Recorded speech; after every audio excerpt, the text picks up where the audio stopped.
Real estate ದಂಧೆ ಶುರು ಮಾಡಿದ್ರು ಯಾರು? ಅದು ಕುಮಾರಸ್ವಾಮಿ ಪಿತಾಮಹ. ಸವಾಲ್ ಕರೀತಾರ, ನಾನು ಸವಾಲ್ ಕರೆದಾಗ ಯಾಕೆ ಮಾಡಲಿಲ್ಲ? ನಾನು ಹೇಳಿದೆ ನಡೆಯೋಣ ಚರ್ಚೆ ಮಾಡೋಣ ಅಂತ ಕರೆದಿದ್ದೆ ನಾನು.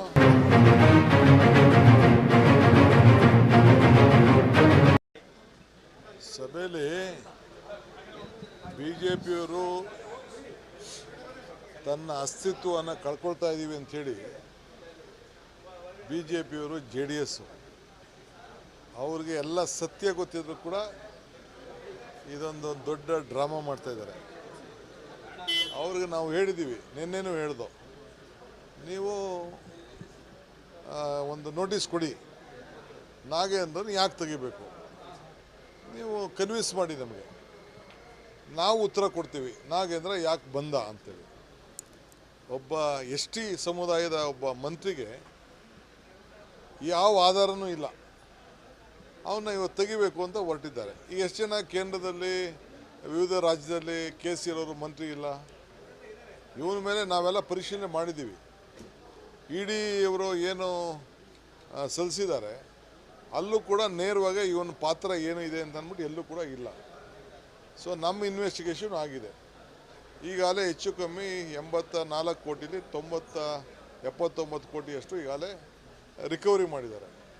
ಇವನ ಹತ್ರ ನಾಗೇಂದ್ರ ಹತ್ರ ಏನು ರಿಕವರಿ ಮಾಡಿಲ್ಲ.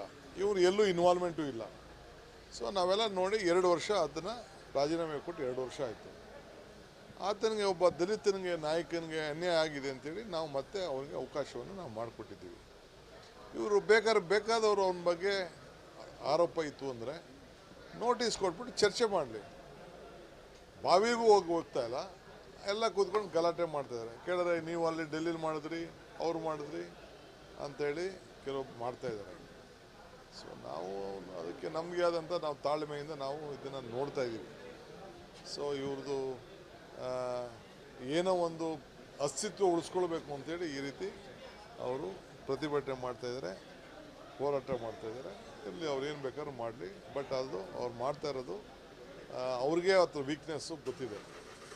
ಸೊ ವಾಪಸ್ ಹೆಂಗೆ ಅಂದ್ಬಿಟ್ಟು ನಮಗೆ ಮೇಲೆ ಡೆಲ್ಲಿಯಿಂದ ಬಂದುಬಿಟ್ಟಿದೆ, ನಮಗೆ ಮೇಲೆ ಹೇಳ್ಬಿಟ್ಟವ್ರೆ, ನಮಗೆ ನಡೆಯೋಕ್ಕೆ ಬಿಡಬೇಡಿ ಅಂತ ಹೇಳ್ಬಿಟ್ಟವ್ರೆ, ನಮ್ಮ ಪಾರ್ಲಿಮೆಂಟ್ ನಡೆಯೋಕ್ಕೆ ಬಿಡಲಿಲ್ಲ, ಅದಕ್ಕೆ ನೀವು ನಡೆಯೋಕ್ಕೆ ಬಿಡಬೇಡಿ ಅಂತ ಹೇಳಿದ್ದಾರೆ ಅಂತ ಮಾಡ್ತಾಯಿದ್ದಾರೆ.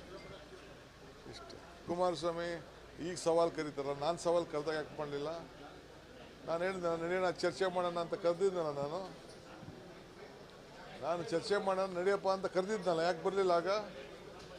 ಈಗ ನಾನು ಈಗ ಅದೇನು ಸವಾಲು ಬೇಕು, ಎಲ್ಲರ ಕೈಲೂ ಸೈನ್ ಹಾಕಿಸಿ ಕೊಟ್ಟಿದ್ದಾರಲ್ಲ, ಅಸೆಂಬ್ಲಿಲಿ ಚರ್ಚೆ ಮಾಡಲಿ. ಆ ಜನನೆಲ್ಲ ಕಂಪ್ಲೀಟ್ ಮುಗಿಸ್ಬಿಟ್ಟು ರೆಡ್ ಝೋನ್ಗಿಟ್ಟು ಅಕ್ವಿಷನ್ ಮಾಡಿ ನೋಟಿಸ್ ಮಾಡಿ ಎಲ್ಲ ಮಾಡಿಬಿಟ್ಟು ಈಗ ಸುಮ್ಮನೆ ಅದಕ್ಕೇನೋ ಡ್ರಾಮಾ ಮಾಡೋಕ್ಕೆ ಕೊಟ್ಟಿದ್ದಾರೆ. ಇರಲಿ, ಅದಕ್ಕೆ ಉತ್ತರ ಕೊಡ್ತೀವಿ. ರಿಯಲ್ ಎಸ್ಟೇಟ್ ದಂಧೆ ಶುರು ಮಾಡಿದ್ರು ಯಾರು? ಅದು ಕುಮಾರಸ್ವಾಮಿ ಪಿತಾಮಹ. ರಿಯಲ್ ಎಸ್ಟೇಟ್ ದಂಧೆ, ಸರ್ಕಾರ ರಿಯಲ್ ಎಸ್ಟೇಟ್ ದಂಧೆ ಮಾಡ್ತಾರ? ನಾವು ಸೈನ್ ಹಾಕ್ಸಿದ್ವಾ?